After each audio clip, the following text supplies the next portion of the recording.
ओम शांति। आज बाप दादा के 9 जुलाई 2020 के ईश्वरीय महावाक्य हैं। मीठे बच्चे, जब समय मिले तो एकांत में बैठ विचार सागर मंथन करो। जो पॉइंट्स सुनते हो उसको रिवाइज करो। प्रश्न, तुम्हारी याद की यात्रा पूरी कब होगी? उत्तर, जब तुम्हारी कोई भी कर्मेंद्रियां धोखा ना दे, कर्मातीत अवस्था हो जाए, तब याद की यात्रा पूरी होगी। अभी तुमको पूरा पुरुषार्थ करना है, ना उम्मीद नहीं बनना है, सर्विस पर तत्पर रहना है। ओम शांति। मीठे मीठे बच्चे, आत्म अभिमानी होकर बैठे हो। बच्चे समझते हैं आधा कल्प हम देह अभिमानी रहे हैं। अब देही अभिमानी हो रहने के लिए मेहनत करनी पड़ती है। बाप आकर समझाते हैं, अपने को आत्मा समझकर बैठो, तभी बाप याद आएगा, नहीं तो भूल जाएंगे। याद नहीं करेंगे तो यात्रा कैसे कर सकेंगे? पाप कैसे कटेंगे? घाटा पड़ जाएगा।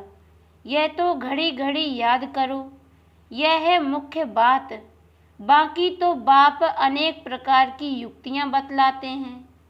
रॉन्ग क्या है, राइट क्या है, वह भी समझाया है। बाप तो ज्ञान का सागर है, भक्ति को भी जानते हैं। बच्चों को भी भक्ति में क्या क्या करना पड़ता है समझाते हैं। यह यज्ञ तप आदि करना, यह सब है भक्ति मार्ग। भर बाप की महिमा करते हैं, परंतु उल्टी। वास्तव में कृष्ण की महिमा भी पूरी नहीं जानते। हर एक बात को समझना चाहिए ना। जैसे कृष्ण को बैकुंठ नाथ कहा जाता है। अच्छा, बाबा पूछते हैं, कृष्ण को त्रिलोकी नाथ कहा जा सकता है? गाया जाता है ना, त्रिलोकी नाथ। अब त्रिलोकी के नाथ अर्थात 3 लोक, मूल वतन, सूक्ष्म वतन, स्थूल वतन। तुम बच्चों को समझाया जाता है तुम ब्रह्मांड के भी मालिक हो। कृष्ण ऐसे समझते होंगे कि हम ब्रह्मांड के मालिक हैं। नहीं, वह तो बैकुंठ में थे। बैकुंठ कहा जाता है स्वर्ग, नई दुनिया को। तो वास्तव में त्रिलोकी नाथ कोई भी है नहीं। बाप राइट बात समझाते हैं। 3 लोक तो हैं। ब्रह्मांड का मालिक शिव बाबा भी है, तुम भी हो। सूक्ष्म वतन की बात ही नहीं। स्थूल वतन में भी वह मालिक नहीं है। न स्वर्ग का न नरक का मालिक है। कृष्ण है स्वर्ग का मालिक। नरक का मालिक है रावण। इनको रावण राज्य, आसुरी राज्य कहा जाता है। मनुष्य कहते भी हैं, परंतु समझते नहीं हैं। तुम बच्चों को बाप बैठ समझाते हैं। रावण को 10 शीश देते हैं, 5 विकार स्त्री के, 5 विकार पुरुष के। अब 5 विकार तो सबके लिए हैं, सब हैं ही रावण राज्य में। अभी तुम श्रेष्ठाचारी बन रहे हो। बाप आकर श्रेष्ठाचारी दुनिया बनाते हैं। एकांत में बैठने से ऐसे ऐसे विचार सागर मंथन चलेगा। उस पढ़ाई के लिए भी स्टूडेंट एकांत में किताब ले जाकर पढ़ते हैं। तुमको किताब तो पढ़ने की दरकार नहीं।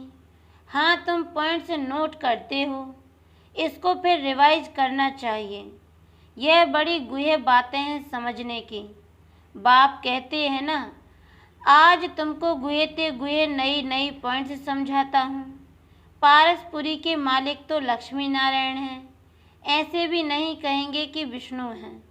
विष्णु को भी समझते नहीं है कि यही लक्ष्मी नारायण हैं। अभी तुम शॉर्ट में एम ऑब्जेक्ट समझाते हो। ब्रह्मा सरस्वती कोई आपस में मेल फीमेल नहीं है। यह तो प्रजापिता ब्रह्मा है ना। प्रजापिता ब्रह्मा को ग्रेट ग्रेट ग्रैंड फादर कह सकते हैं। शिव बाबा को सिर्फ बाबा ही कहेंगे, बाकी सब है ब्रदर्स। इतने सब ब्रह्मा के बच्चे हैं, सबको मालूम है। हम भगवान के बच्चे ब्रदर्स हो गए, परंतु वह है निराकारी दुनिया में। अभी तुम ब्राह्मण बने हो। नई दुनिया सतयुग को कहा जाता है। इनका नाम फिर पुरुषोत्तम संगम युग रखा है। सतयुग में होते ही हैं पुरुषोत्तम। यह बड़ी वंडरफुल बातें हैं। तुम नई दुनिया के लिए तैयार हो रहे हो। इस संगम युग पर ही तुम पुरुषोत्तम बनते हो। कहते भी हैं हम लक्ष्मी नारायण बनेंगे। यह है सबसे उत्तम पुरुष। उन्हों को फिर देवता कहा जाता है। उत्तम से उत्तम नंबर 1 है लक्ष्मी नारायण। फिर नंबर बार तुम बच्चे बनेंगे। सूर्यवंशी घराने को उत्तम कहेंगे। नंबर 1 तो है ना। आहिस्ते आहिस्ते कला कम होती है। अभी तुम बच्चे नई दुनिया का मुहूर्त करते हो। जैसे नया घर तैयार होता है तो बच्चे खुश होते हैं, मुहूर्त करते हैं। तुम बच्चे भी नई दुनिया को देख खुश होते हो, मुहूर्त करते हो। लिखा हुआ भी है सोने के फूलों की वर्षा होती है। तुम बच्चों को कितनी खुशी का पारा चढ़ना चाहिए। तुमको सुख और शांति दोनों मिलते हैं। दूसरा कोई नहीं जिनको इतना सुख और शांति मिले। दूसरे धर्म आते हैं तो द्वैत हो जाता है। तुम बच्चों को अपार खुशी है हम पुरुषार्थ कर ऊंच पद पाएं। ऐसे नहीं कि जो तकदीर में होगा सो मिलेगा। पास होने होंगे तो होंगे, नहीं, हर बात में पुरुषार्थ जरूर करना है। पुरुषार्थ नहीं पहुंचता है तो कह देते जो नसीब में होगा। फिर पुरुषार्थ करना ही बंद हो जाता है। बाप कहते हैं तुम माताओं को कितना ऊंच बनाता हूँ। फीमेल का मान सब जगह है। विलायत में भी मान है। यहाँ बच्ची पैदा होती है तो उल्टा मजा, उल्टी चारपाई कर देते हैं। दुनिया बिल्कुल ही डर्टी है। इस समय तुम बच्चे जानते हो भारत क्या था, अब क्या है। मनुष्य भूल गए हैं। सिर्फ शांति शांति मांगते रहते हैं। विश्व में शांति चाहते हैं। तुम यह लक्ष्मी नारायण का चित्र दिखाओ। इन्हों का राज्य था तो पवित्रता, सुख, शांति भी थी। तुमको ऐसा राज्य चाहिए ना। मूल वतन में तो विश्व की शांति नहीं कहेंगे। विश्व में तो शांति यहाँ होगी ना। देवताओं का राज्य सारे विश्व में था। मूल वतन तो है आत्माओं की दुनिया। मनुष्य तो यह भी नहीं जानते कि आत्माओं की दुनिया होती है। बाप कहते हैं अब हम तुमको कितना ऊंच पुरुषोत्तम बनाता हूँ, यह समझाने की बात है। ऐसे नहीं रड़ियाँ मारेंगे भगवान आया है तो कोई मानेगा नहीं, और ही गाली खाएंगे और खिलाएंगे। कहेंगे बी के अपने बाबा को भगवान कहती हैं। ऐसे सर्विस नहीं होती है। बाबा युक्ति बताते रहते हैं। कमरे में 8-10 चित्र दीवार में अच्छी रीति लगा दो और बाहर में लिख दो बेहद के बाप से बेहद सुख का वर्षा लेना है अथवा मनुष्य से देवता बनना है तो आओ हम आपको समझाएं। ऐसे बहुत आने लग पड़ेंगे, आप ही आते रहेंगे। विश्व में शांति तो थी ना, अभी इतने ढेर धर्म हैं। तमो प्रधान दुनिया में शांति कैसे हो सकती है। विश्व में शांति वह तो भगवान ही आकर कर सकता है। शिव बाबा आते हैं, जरूर कुछ सौगात लाते होंगे। एक ही बाप है जो इतना दूर से आते हैं और यह बाबा एक ही बार आते हैं। इतना बड़ा बाबा 5000 वर्ष के बाद आते हैं। मुसाफिरी से लौटते हैं तो बच्चों के लिए सौगात ले आते हैं ना। स्त्री का पति भी बच्चों का बाप तो बनते हैं ना। फिर दादा परदादा तरदादा बनते हैं। इनको तुम बाबा कहते हो। फिर ग्रैंड फादर भी होगा, ग्रेट ग्रैंड फादर भी होगा। बिरादरियां हैं ना। एडम आदि देव नाम है, परंतु मनुष्य समझते नहीं हैं। तुम बच्चों को बाप बैठ समझाते हैं। बाप द्वारा सृष्टि चक्र की हिस्ट्री ज्योग्राफी को तुम जानकर चक्रवर्ती राजा बन रहे हो। बाबा कितना प्यार और रुचि से पढ़ाते हैं, तो इतना पढ़ना चाहिए ना। सवेरे का टाइम तो सब फ्री होते हैं, सुबह का क्लास होता है, आधा पौना घंटा मुरली सुनकर फिर चले जाओ। याद तो कहाँ भी रहते कर सकते हो। इतवार का दिन तो छुट्टी है, सवेरे 2-3 घंटा बैठ जाओ। दिन की कमाई को मेकअप कर लो, पूरी झोली भर दो। टाइम तो मिलता है ना। माया के तूफान आने से याद नहीं कर सकते हैं। बाबा बिल्कुल सहज समझाते हैं। भक्ति मार्ग में कितने सत्संगों में जाते हैं, कृष्ण के मंदिर में, फिर श्रीनाथ के मंदिर में, फिर और किसके मंदिर में जाएंगे। यात्रा में भी कितने व्यभिचारी बनते हैं, इतनी तकलीफ भी लेते हैं, फ़ायदा कुछ नहीं। ड्रामा में यह भी नूंद है, फिर भी होगा। तुम्हारी आत्मा में पाठ भरा हुआ है। सत्युग त्रेता में जो पाठ कल्प पहले बजाया है वही बजाएंगे। मोटी बुद्धि यह भी नहीं समझते हैं। जो महीन बुद्धि हैं वही अच्छी रीति समझकर समझा सकते हैं। उन्हें अंदर भासना आती है कि यह अनादि नाटक बना हुआ है। दुनिया में कोई नहीं समझते, यह बेहद का नाटक है। इनको समझने में भी टाइम लगता है। हर एक बात डिटेल में समझाकर फिर कहा जाता है। मुख्य है याद की यात्रा। सेकंड में जीवन मुक्ति भी गाया हुआ है, और फिर यह भी गायन है कि ज्ञान का सागर, सारा सागर स्याही बनाओ, जंगल को कलम बनाओ, धरती को कागज बनाओ, तो भी अंत नहीं आ सकती। शुरू से लेकर तुम कितना लिखते आए हो, ढेर कागज हो जाए, तुमको कोई धक्का नहीं खाना है। मुख्य है ही अल्प, बाप को याद करना है। यहाँ भी तुम आते हो शिव बाबा के पास। शिव बाबा इनमें प्रवेश कर तुमको कितना प्यार से पढ़ाते हैं, कोई भी बड़ाई नहीं है। बाप कहते हैं मैं आता हूँ पुराने शरीर में। कैसे साधारण रीति शिव बाबा आकर पढ़ाते हैं, कोई अहंकार नहीं।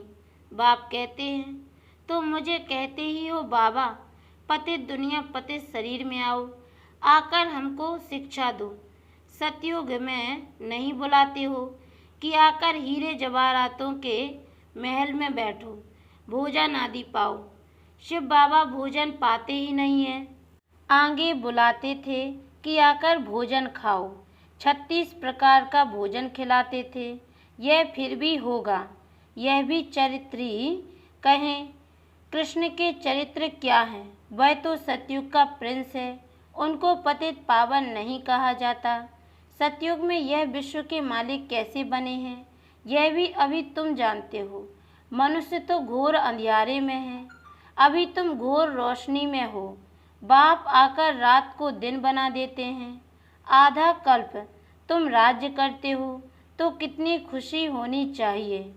तुम्हारी याद की यात्रा पूरी तब होगी जब तुम्हारी कोई भी कर्मेंद्रियां धोखा ना दे, कर्मातीत अवस्था हो जाए, तब याद की यात्रा पूरी होगी। अभी पूरी नहीं हुई है, अभी तुमको पूरा पुरुषार्थ करना है, ना उम्मीद नहीं बनना है। सर्विस और सर्विस, बाप भी आकर बूढ़े तन से सर्विस कर रहे हैं ना। बाप करण करावनहार है, बच्चों के लिए कितना फिक्र रहता है।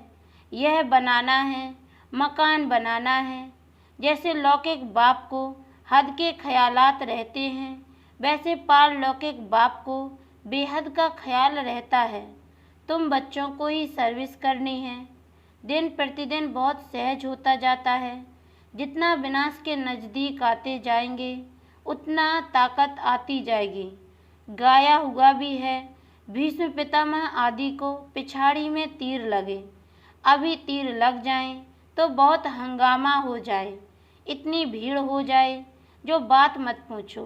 कहते हैं ना, माथा खुजलाने की फुर्सत नहीं, ऐसे कोई है नहीं, परंतु भीड़ हो जाती है तो फिर ऐसे कहा जाता है। जब इन्हों को तीर लग जाए तो फिर तुम्हारा प्रभाव निकलेगा। सब बच्चों को बाप का परिचय मिलना तो है, तुम 3 पैर पृथ्वी में भी यह अविनाशी हॉस्पिटल और गॉडली यूनिवर्सिटी खोल सकते हो। पैसा नहीं है तो भी हर्जा नहीं है, चित्र तुमको मिल जाएंगे। सर्विस में मान अपमान, दुख सुख, ठंडी गर्मी सब सहन करनी है। किसको हीरे जैसा बनाना कम बात है क्या? बाप कभी थकता है क्या? तुम क्यों थकते हो? अच्छा, मीठे मीठे सिकी लदे बच्चों प्रति माता पिता बाप दादा का याद प्यार और गुड मॉर्निंग। और रूहानी बाप की रूहानी बच्चों को नमस्ते। और हम रूहानी बच्चों की ओर से भी रूहानी माता पिता बाप दादा को याद प्यार और गुड मॉर्निंग। बाबा नमस्ते नमस्ते नमस्ते। धारणा के लिए मुख्य सार है, पहली पॉइंट है, सवेरे के समय आधा पौना घंटा बहुत प्यार व रुचि से पढ़ाई पढ़नी है। बाप की याद में रहना है। याद का ऐसा पुरुषार्थ हो जो सब कर्मेंद्रियां बस में हो जाएं। दूसरी पॉइंट, सर्विस में दुख सुख, मान अपमान, गर्मी ठंडी सब कुछ सहन करना है। कभी भी सर्विस में थकना नहीं है। 3 पैर पृथ्वी में भी हॉस्पिटल कम यूनिवर्सिटी खोल हीरे जैसा बनाने की सेवा करनी है। वरदान, सर्व शक्तियों की लाइट द्वारा आत्माओं को रास्ता दिखाने वाले चैतन्य लाइट हाउस भव। डिटेल है, यदि सदा इस स्मृति में रहो कि मैं आत्मा विश्व कल्याण की सेवा के लिए परम धाम से अवतरित हुई हूँ, तो जो भी संकल्प करेंगे, बोलेंगे, उसमें विश्व कल्याण समाया हुआ होगा।